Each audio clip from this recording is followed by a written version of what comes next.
హన్మకొండలో 9 ఏళ్ళు అభం శుభం తెలియని పసిపాపని కామాంధుడు క్రూరముగ్రమ మారి మరి రాత్రి ఎత్తుకెళ్ళి పైచాచికంగా రేప్ చేసి చంపడం జరిగింది.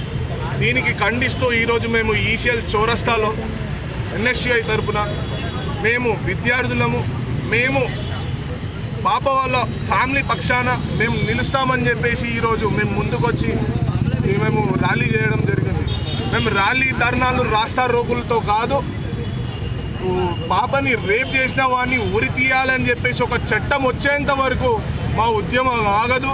కనీసం రాష్ట్ర ప్రభుత్వంలో ఉన్నటువంటి మంత్రులు కానీ ఇంతవరకు వాళ్ళ ఫ్యామిలీకి ఎటువంటి స్పందించలేదు, ఎటువంటి ఎక్స్గ్రేషియా కానీ ప్రకటించలేదు. వాళ్ళ కుటుంబానికి మేమున్నామని చెప్పేసి వాళ్ళు కనీసం చెప్పడం కాదు కదా, నిమ్మకు నీరెత్తినట్టు వివరించి నిన్న కాళేశ్వరం ప్రాజెక్ట్ ఓపెనింగ్ అంటూ వాళ్ళు సంబరాల్లో మునిగితేరున్నారు. అంటే ఒక ఆడబిడ్డ చచ్చిపోతే కనీసం మీకు చరణం లేదా దున్నపోతు మీద వాన పడ్డట్టు వివరిస్తూ ఉన్నారు.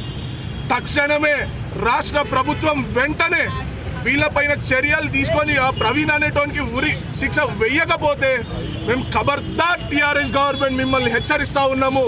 యావత్ విద్యార్థి లోకం కదులుతుంది. ఏ విధంగా అయితే తెలంగాణ ఉద్యమం మేము విద్యార్థులం చేసినామో అదే విధంగా దానికంటే ఉద్రిక్తతగా మేము ఈ పాపకి న్యాయం జరిగేంత వరకు కొట్లాడతామని చెప్పేసి తెలియజేస్తూ ఉన్నాము.